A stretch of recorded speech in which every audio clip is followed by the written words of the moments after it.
Hello，大家好，今天是美东时间9月18号周三的下午6点半，欢迎来到大米区块链，你的币圈信仰充值站。我是大米，一个90后交易员、创业者，专注于币圈和美股二级市场的 A7 选手。目标呢是帮助每一个新进圈的朋友都能稳健的到达自己入圈时候设立的目标，然后我们大家一起顶峰相见。那话不多说，我们快速来看一下比特币今天的盘面。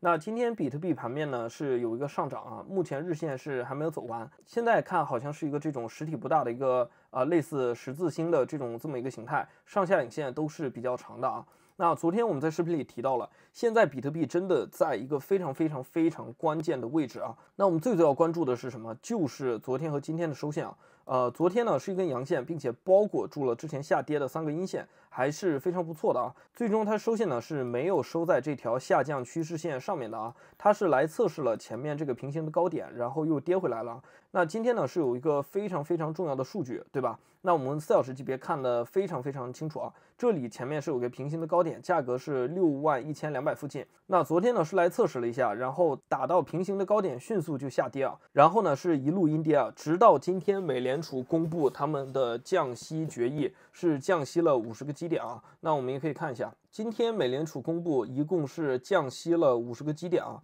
那就这个数据本身啊，我们先不考虑市场怎么去解读，就这个数据本身一定是一个利好的数据。那毕竟美联储呢是这2年第一次开启了它的降息啊，并且一上来就降息了50个基点啊，所以在这个消息发布的当下呢，直接是有一根巨量的 K 线，直接是把比特币价格顶上去了。当时美股也是创出了新高啊，我们来看一下美股。那当时美股呢也是创出了历史新高啊，我们可以看一下啊，在这个位置对吧，直接一根 K 线顶上来，美股也是创了历史新高。随后呢，美股也是跌回来了。那今天收线呢，也是跌回到之前的支撑附近啊。那我们看一下比特币的价格。那如果我们从小级别来看的话，1小时级别其实这里呢还是不是很乐观啊。为什么我会这么觉得呢？首先这里是有个平行的高点，并且这个高点呢之前是来测试过的，那它跌回来了，并且日线的收线是没有突破这个趋势线，对不对？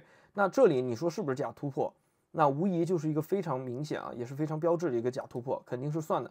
那今天呢，又是来到了之前这个位置来测试，并且还是没有站上去啊。那我觉得就不是很乐观啊。按理说降息50个基点，这是一个非常有利的消息啊。那如果比特币价格真的要向上啊迸发的话，直接喷发的话，那按理说这个位置就不应该还有那么大的阻力。但我们可以明显的看到，今天呢是做了一个类似平行的高点，对吧？你也可以说是这种 M 头啊，做了一个不是很看涨的形态。那这个时候我心里就会抱有一个疑问啊，明明是降息50个基点，但是反映到币价上呢却没什么反应啊。当然了，我们也说过了，它不可能说美联储一公布降息，然后比特币价格就会直接喷发啊，这种概率也是不大的。那对于现在我们来说，最重要的是什么呢？还是不变啊。首先就是今天日线的收线。那今天日线收线呢，最好还是要收在这个下降趋势线上面啊。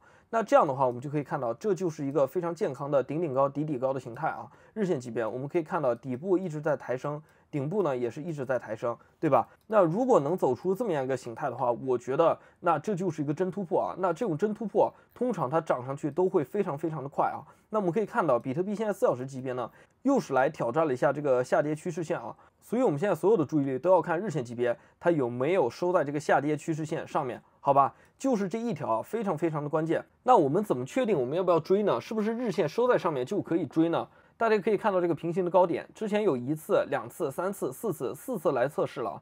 那什么时候我们可以追呢？也是非常简单啊，就是4小时级别，如果它突破站稳回踩这个之前这个平行的高点，那这条线啊，也就是61200附近。那这个位置就会阻力变支撑，好吧？那背靠这个支撑你去做多，我觉得是完全没有问题的啊。如果真的走成这样，我就可以非常自信的说趋势已经反转了。那目标位呢，我至少会先看到之前这个下降趋势线的连线啊，价格大概是7万附近了，好吧？所以我觉得非常清晰啊。至于很多山寨币的话，我觉得大家可能还要等一等啊。